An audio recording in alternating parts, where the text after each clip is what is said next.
আসসালামু আলাইকুম এভরিওয়ান। 16 বছর পর গল্পের দ্বিতীয় পর্ব। তো চলো বেশি কথা না বলে গল্প শুরু করা যাক। গেটের দিকে তাকাতেই দেখলাম ইসি, কিন্তু ও এই অফিসে কি করছে? আমার পিছু নিল নাকি? আমার এসব ভাবনার ছেদ পড়লো কারো ডাকে। অফিসে কিছু নিয়ে একটা শোরগোল লেগেছে। দৌড়ে সেখানে গিয়ে দেখি দুজন স্টাফ নিজেদের মধ্যে কিছু একটা নিয়ে তর্ক করছে, আর সেটা নিয়ে ঝামেলা হলো। যাই হোক, আমার এখন ইসিকে খুঁজতে হবে, জানতে হবে ও এখানে কেন এসেছে। এর মধ্যে ইন্টারভিউ নেওয়া শুরু হয়েছে। যেহেতু ম্যানেজারকে আগে থেকে ঘুষ দিয়ে ম্যানেজ করা, তাই আমার টিম মেম্বারদের নিয়ে কোনো চিন্তা নেই। আমার মাথায় এখন ইসি। ওত্তেরি, মিস ইশিতা জামান এই কোম্পানিতে জব করতে এসেছে। গালমে কুচ কালা হ্যায়। আমার মিশন এখন দুটো, একটা তো আগে থেকেই জানেন, আর এখন এই ইসির রহস্য উদ্ধার। পিয়ন বলল আপনাকে বস ডেকে পাঠিয়েছেন। আমি বললাম ওকে। বসের রুমে গিয়ে বললাম স্যার আসবো? ম্যানেজার বলল ও রাজ, আরে এসো এসো বসো। তোমার যে বন্ধুদের জন্য রিকোয়েস্ট করেছো তাদের চাকরি পাক্কা, যাও মিষ্টি মুখ করাও সবাইকে। আমি বললাম ধন্যবাদ স্যার, আপনাকে অসংখ্য ধন্যবাদ। আপনি ভাবতেও পারছেন না আপনি আমার কত বড় উপকার করেছেন। ম্যানেজার বলল আরে কি বলো, তুমি আবদার করেছো আর আমি রাখবো না?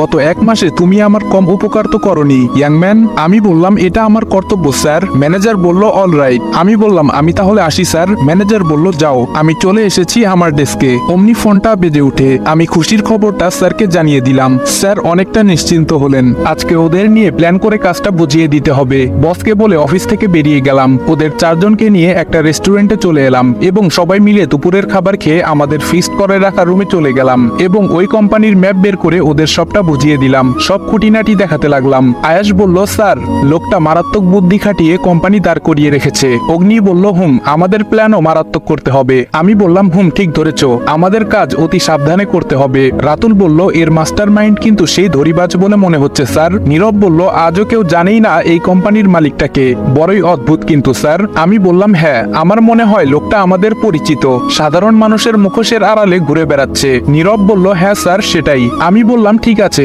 তোমরা প্ল্যান অনুযায়ী কাজ করবে এবং খুব সাবধান। সবাই একসাথে বলল ওকে স্যার। ওদের বিদায় দিয়ে বাসায় চলে আসলাম। আজকে অনেকটা হালকা লাগছে, তবে ভয়ও হচ্ছে। একা কাজ অনেকটা বেটার, যদিও চাপ বেশি পড়ে। এখন ভাবনা ইসি, ও কেন এত ছোট পোস্টে চাকরি করছে? আবার আমার ফোনে কল আসলো, সিনিয়র ছাড়া কেউ না। আমি বললাম হ্যালো স্যার। স্যার বলল আদিপ তোমাকে কিছু জরুরি কথা বলার আছে। আমি বললাম বলুন স্যার। স্যার বলল তুমি তো জানো এই কেসটা নিয়ে আগে অনেক টিম চেষ্টা চালিয়েছে এবং এর আগে যত পুলিশ অফিসার এই কেস নিয়ে মাথা ঘামিয়েছে সেই কোনো না কোনো ভাবে খুন হয়েছে। আমি বললাম হ্যাঁ স্যার, আমি সব জেনে এখানে এসেছি।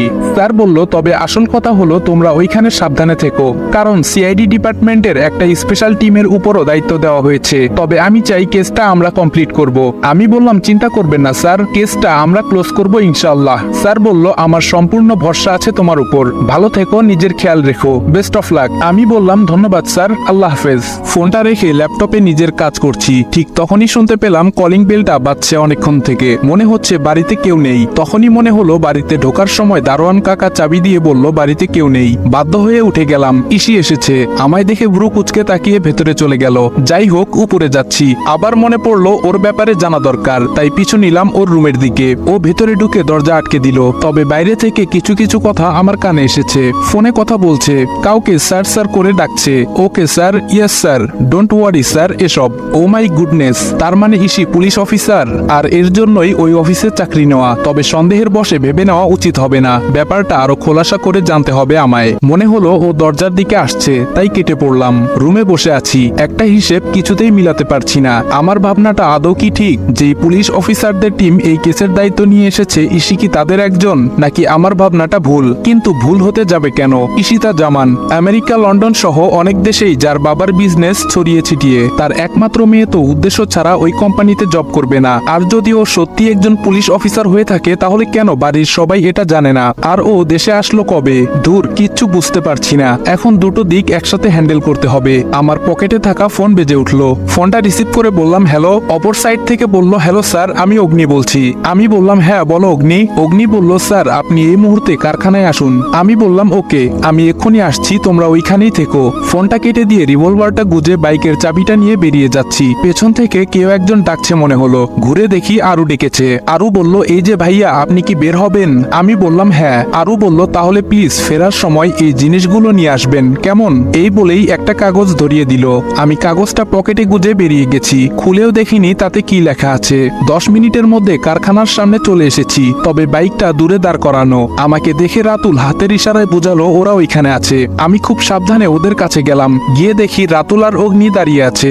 আমি বললাম, তোমরা দুজন এখানে কেন এসেছো, আর বাকিরা কোথায়? রাতুল বলল, স্যার আমরা এসেছিলাম জায়গাটায় একটু চোখ বোলাতে। এসে দেখি ওইখানটায় দুজন লোক দাঁড়িয়ে কি যেন বলাবলি করছে, কিন্তু হঠাৎ করে লোক দুটো ভ্যানিশ হয়ে যায়। তারপর থেকে আমরা অনেকক্ষণ থেকে আড়ালে আড়ালে পুরো জায়গাটা তল্লাশি করে দেখলাম, কেউ নেই। অগ্নি বলল, হ্যাঁ স্যার, লোকগুলো গেটের সামনে দিয়ে আসেনি, আর আমরা তল্লাশি করে দেখলাম এখানে কোনো গোপন রাস্তা পাইনি। আমি বললাম, আছে আছে, একটা রাস্তা তো আছেই, যেটা আমাদের খালি চোখে ধরা পড়ছে না। এক কাজ করো, জায়গাটা ভালো করে আরেকবার ঘুরে দেখো। ওরা তাই করলো, কিন্তু তেমন সন্দেহজনক কিছুই নেই। তাই ওদের বিদায় দিয়ে আমি বাড়ি ফিরবো। তখনই মনে হলো আরুর দেওয়া কাগজটার কথা। পকেট থেকে কাগজটা হাতে নিয়ে দেখি কিছু চকলেট আর আইসক্রিমের নাম লেখা, যেগুলো আরুর খুব পছন্দের। কাগজটা দেখে মুচকি একটা হাসি দিয়ে দোকান থেকে সবকিছু নিয়ে নিলাম। বাসার দিকে যাব, তখনই দেখি বাড়ির গেট দিয়ে কেউ একজন বেরোচ্ছে। কি ব্যাপার, এখন বাড়ি থেকে কে বাইরে যাচ্ছে? আর বাড়ির গাড়িও তো নিল না, দেখতে হচ্ছে ব্যাপারটা। তাই আইসক্রিম আর চকলেট গুলো বাড়ির কাজের লোককে দিয়ে বললাম আরুর কাছে পৌঁছে দেওয়ার জন্য।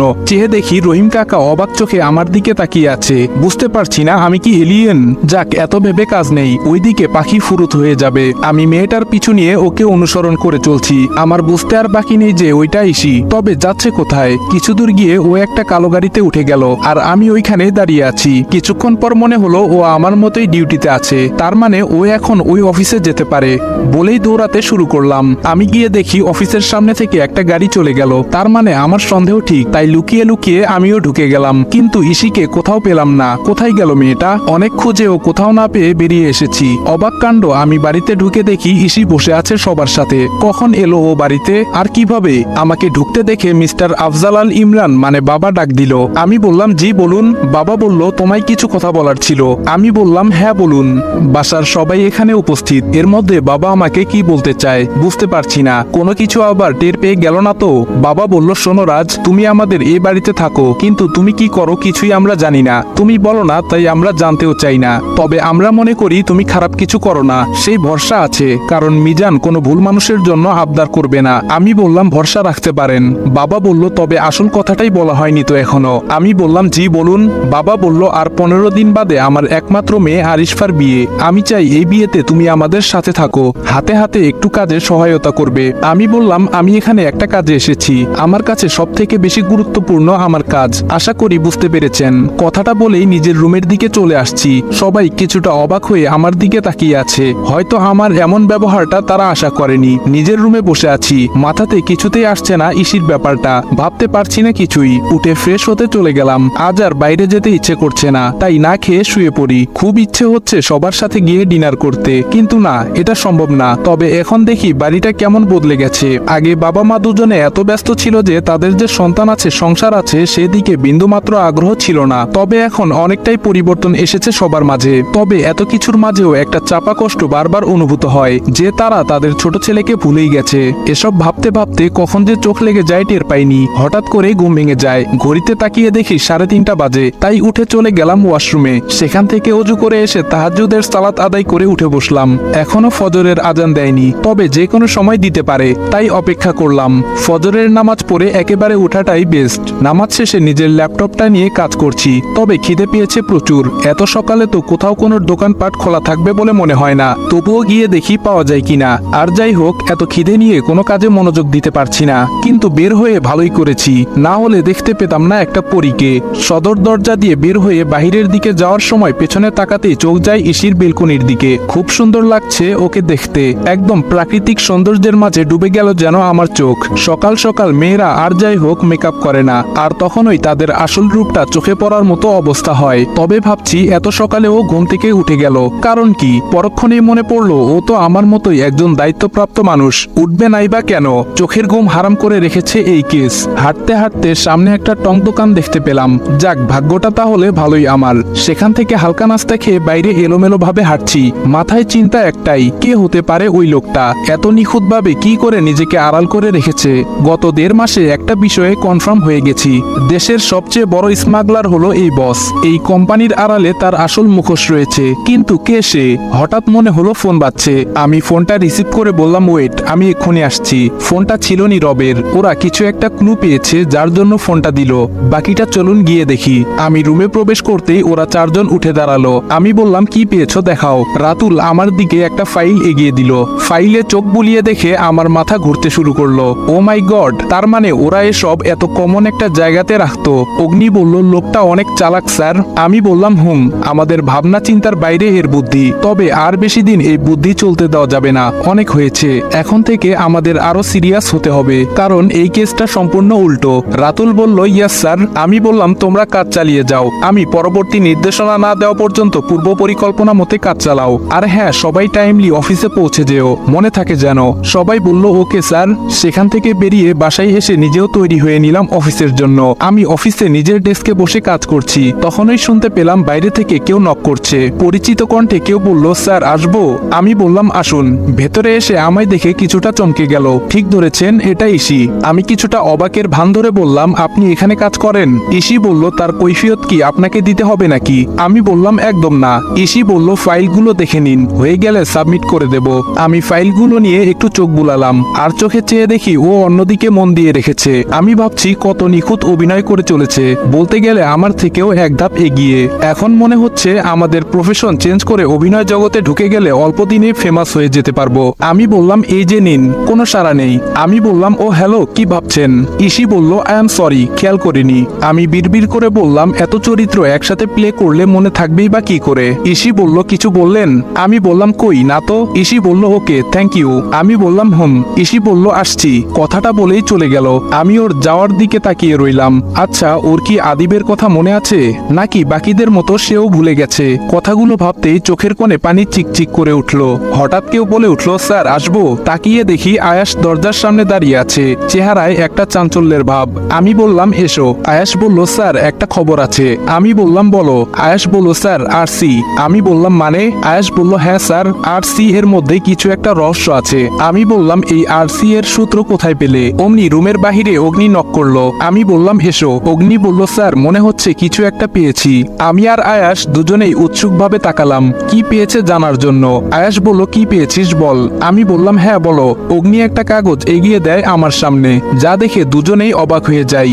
অগ্নির এগিয়ে দেওয়া কাগজ আসলে কোনো কাগজ নয়, ওইটা একটা ছোট কোড, যেখানে শুধু লেখা আরসি। অপর পাশটা উল্টে লক্ষ্য করলাম হয়তো কোনো একটা ডিজিট লেখা, কিন্তু কি সেটা বোঝা যাচ্ছে না। 5 বা 3 হতে পারে। আয়াস বলল, স্যার এখানেও তো সেম আরসি লেখা। অগ্নি বলল, কেন, আরো কোথায় পেয়েছিস? আয়াস বলল, আমি পাইনি, তবে শুনেছি ম্যানেজার আমায় ডেকে নিয়ে কিছু ফাইল ধরিয়ে দিয়েছিল, যেগুলো কমপ্লিট করে নিয়ে যেতে বলা হয়। আমি যখন ফাইলগুলো চেক করে ফেরত দিতে যাই, তখন শুনি একটা কথা, ডোন্ট ওয়ারি বস, আরসি রাজ করবে। এটা বলার পরেই উনি আমায় দেখে ফেলেন, তাই আর কথা বাড়াইনি। স্যার আমার মনে হচ্ছে আরসি আমাদের সকল প্রশ্নের উত্তর।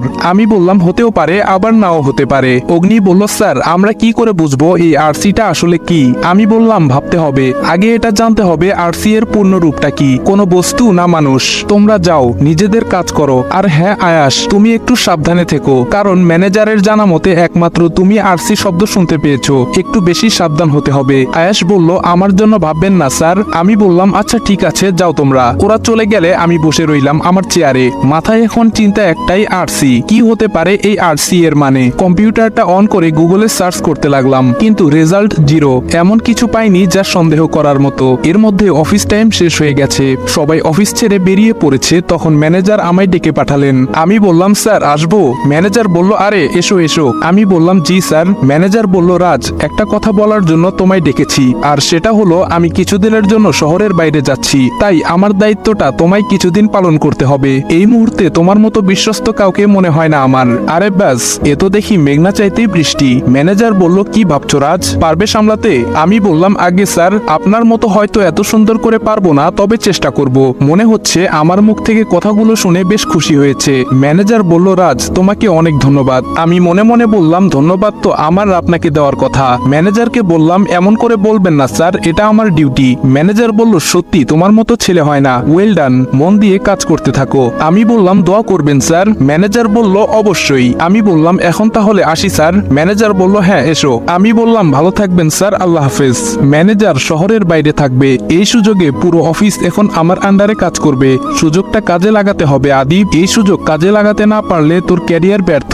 অফিস থেকে সোজা বাসায় ফিরে ফ্রেশ হয়ে নিলাম, তারপর ফোন দিলাম রাতুলের কাছে। রাতুল বলল, হ্যালো স্যার। আমি বললাম, হ্যাঁ বাকিরা কোথায়? রাতুল বলল, রুমে আছে সবাই। আমি বললাম, ওকে, তাহলে তোমরা সবাই সন্ধ্যা 7:30 হোটেলে পৌঁছে যাবে। জরুরি কথা আছে। রাতুল বলল ওকে স্যার। আমি বললাম রাখছি। ফোনটা কেটে চেয়ারে বসতে যাব, হঠাৎ মনে হলো কেউ বাইরে থেকে আমার কথা শোনার চেষ্টা চালিয়েছে। উঠে গিয়ে দরজা খুলে দেখলাম কেউ নেই। হতে পারে মনের ভুল, যাই হোক কাজে মন দেই। ল্যাপটপ নিয়ে বসে বসে আরসি দিয়ে হতে পারে এমন অনেক নাম একত্রে করেছি, হাজার হাজার নাম। এখন এইগুলো পরীক্ষা করে দেখতে হবে, কিন্তু তা একার পক্ষে সম্ভব না। তাই ইমেল করে সব অফিসে পাঠিয়ে দেই এবং বলি কালকের মধ্যে ফুল ডিটেলস চাই।